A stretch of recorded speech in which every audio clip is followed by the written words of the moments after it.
Hi, my name is Joni Eareckson Tada, and I'm so grateful to have this chance to speak to you.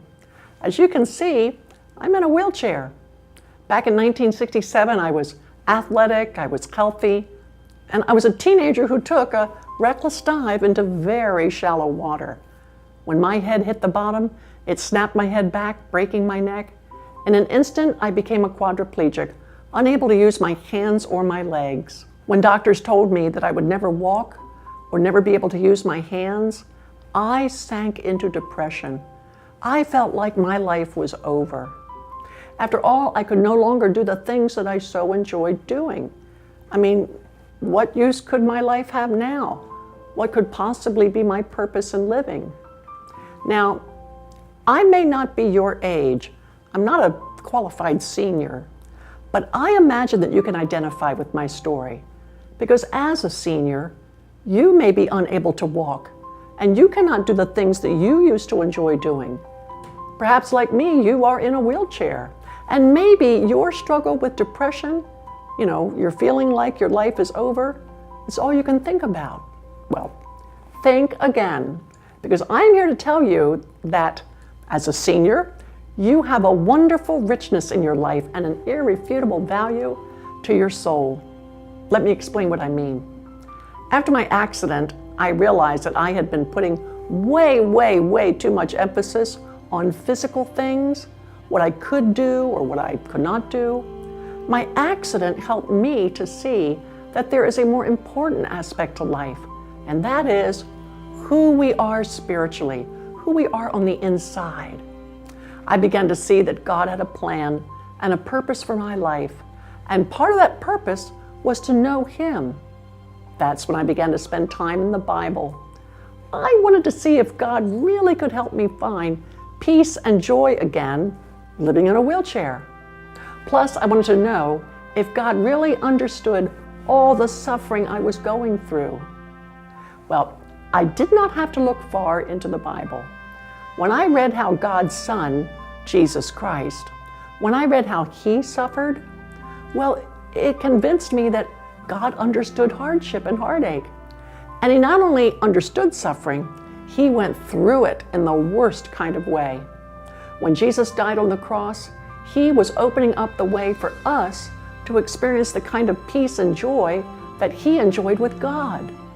And all He was asking me to do was to lay down my fear and my doubt, as well as my stubborn pride and my selfishness. In other words, God was asking me to lay down my sin, that selfish, self-centeredness, that stubbornness, that itchiness to get things your own way. And once I did, not only did I have a new relationship with God through Jesus Christ, I now had peace in my heart, and I even had joy. Oh my goodness, I had the assurance that the suffering that I was experiencing, it had a purpose. It was to make me more patient, to help me lean harder on God. My suffering was like a sheepdog, growling and snapping at my heels and driving me into God's arms every day. My suffering also helped me to learn how to care about others who were hurting. It helped deepen my prayer life. It taught me how to endure and persevere. Plus, once I had come to trust Jesus Christ, I had the assurance of a home in heaven, where I will get back my new body and so much more. Oh, what wonderful hope I had. God gave me a new purpose in my wheelchair, and that was to share His love with others, as well as to pray for them. And this is something that you can do. True, living in a wheelchair is not easy, and your surroundings are not the same as they were when you were back at home with your family. It can be very hard. Living in a convalescent center, it's just tough. Well, let me tell you, I have lived more than 47 years in this wheelchair, and I can say that you don't need to long for the past. No, don't look back at old memories. Your life can have richness and meaning now, as you deepen your walk now with Jesus. What is the purpose for your life? Well, God will unfold that to you as you trust in Him, as you share His love with others, whether it's through a kind deed for your roommate, or an encouraging word you might share with a nurse or a staff member in the hallway here at the convalescent center. It might be the prayers that you offer up on behalf of your family or your friends who live here with you. It could just be having a great attitude and a bright perspective on your day, saying a cheery good morning to those you greet when you get up and when you go to breakfast. There are all kinds of ways you can share God's love, because I'm convinced that everything that you do down here on earth has a direct bearing on your capacity for joy in heaven. So as I often say, please do not waste your suffering. Of all the things you might waste with the time that you have left here on earth, please do not waste your suffering. Don't waste your hardship.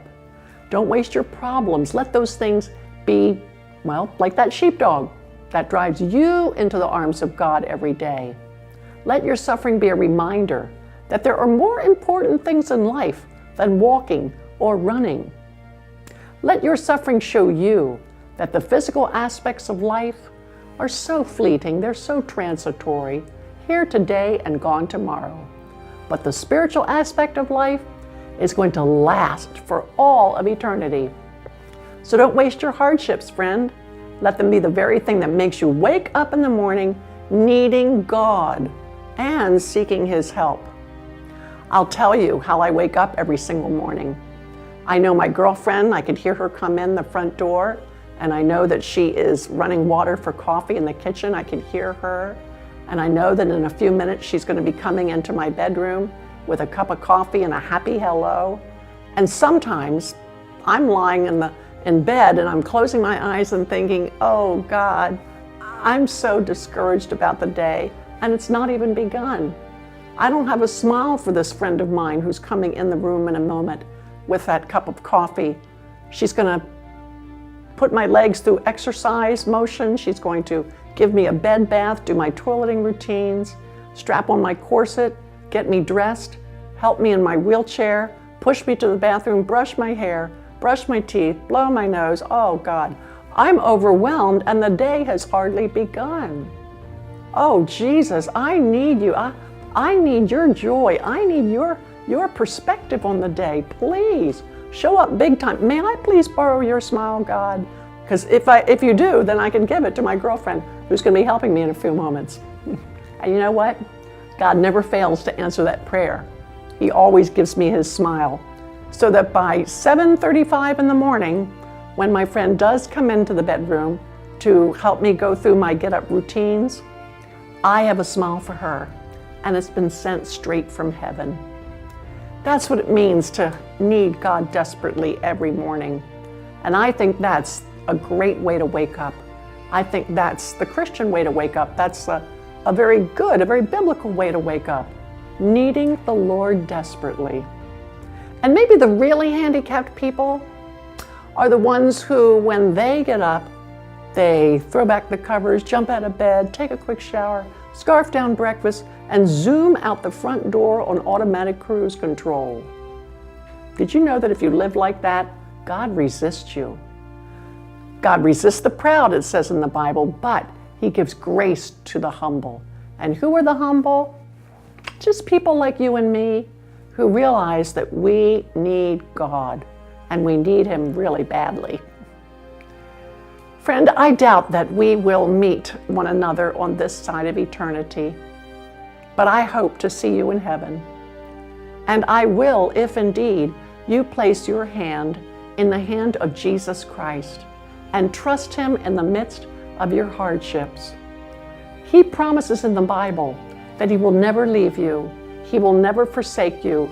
He will be with you not only to the end, but He's going to carry you through the end, all the way to the other side of eternity.